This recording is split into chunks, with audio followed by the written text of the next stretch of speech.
Today's post is brought to you by my new book, Trouble with Telepaths. More about that at the end of the post. I really enjoyed this movie. The main story centers on Nolan and Sam, twin brothers living in the woods with their mother, who assures them that the world has ended. She tells them that there's a metaphysical force known only as the evil that has consumed the entire world. As their food runs scarce and holes in her story become bigger and more frequent, Sam starts to doubt that his mother is telling the truth, but Nolan remains faithful to the end. In a surprising twist, it is Sam's skepticism that ultimately allows him to see through the deception and saves him from the real evil. But for details about how that plays out, you'll need to see the movie. This movie does raise an important question. How do we really know what's real? This is one of those questions that has layers upon layers, and just when you think you plumb the depths, someone will come at you with a thought experiment that really messes with you. In this movie, Nolan and Sam's mother assures them that she sees the evil, but they don't. They have to trust her, obey her rules, and listen when she tells them that there are things that only she can see. Since Sam and Nolan have never been exposed to anyone except her, they aren't aware of ideas like hallucinations and paranoia. All Sam can image when he starts to doubt his mother is that she must be lying. In the real world, it's not always quite so cut and dry. Sometimes people tell us what they honestly believe, even about their first-hand experience. Further details reveal that their perception was mistaken. The classic example is a magician on stage. All of his audience will swear that they saw a rabbit appear out of an empty hat, but we as a culture are well aware that it is an elaborate illusion and part of the show. Someone unaware of the genre of a magic show might really believe that a rabbit appeared out of thin air. It's only when the trick is explained that they can let go of that idea. If we can succumb to illusions, hallucinations, and deception, that makes it hard to trust our own perceptions. When we know that those we rely on for further truths are susceptible to the same weaknesses, as well as having the capacity to lie, how can we ever know that anything we've heard is true? This month I've launched my second published project for 2024, Trouble with Telepaths. This is a horror/thriller book about a secret society of psychics trying to contain a telepathic infection that turns them into masochistic monsters. This infection leads them to struggle to understand what's real as well. You can see what I mean here. Liz and Mike stayed hidden in the alley for half an hour. When they emerged, Liz led them to a public bus, and they started on a route headed away from her home. Mike finally worked up the courage to ask, "Where are we going?" Liz took Mike's hand. "My dad's place." The blood drained from Mike's face.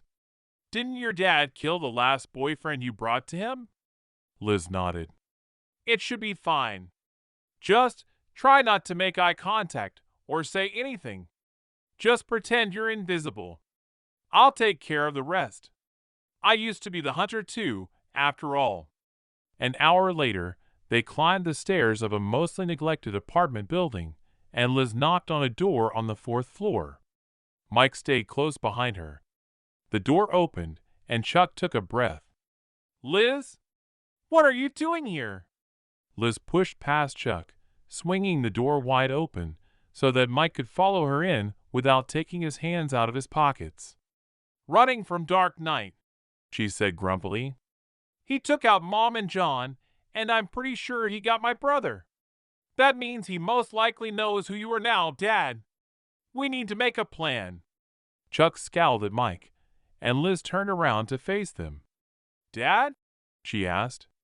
"What are you looking at?" Chuck looked from Mike to Liz, then back again. Liz didn't even glance in Mike's direction, keeping her eyes fixed on Chuck. Mike was trying with all his might to look at the floor. Chuck turned cautiously back to Liz. "Nothing. Hunter's been playing with my head lately. I keep seeing people that aren't there. You know the drill. Dad, is it safe here?" Liz asked. Chuck glanced back at Mike, then nodded. "Yes, it's safe. Hunter is mostly secure. Dad, I hate to ask, but do you have any food? I'm hungry. Chuck's eyes lingered on Mike as he said, Yeah, sure. Let me show you what's in the fridge. Mike followed them into the kitchen and looked over their shoulders as Chuck revealed the Spartan interior of the fridge. There was some lunch meat, mayo, and milk. Mike smiled. That ham looks great, he said. Chuck turned on his heels and backhanded Mike across the face, then brought a wild haymaker across his temple. He grabbed the collar of Mike's shirt and pushed him back until he was flat-backed against the wall. Looking him square in the eye, he said, Who are you, and how did you get into my home? Liz put her hand on Chuck's shoulder. Dad, stop. He's with me. If you'd like to read more, you can get the book on Amazon. I don't write for money. I write as a way to work out intrusive and iterative thoughts. I assign myself 4 projects per year in addition to my regular twice-weekly blog posts to help keep me on an even keel. Even so, I do really appreciate it when people enjoy my work and buy it.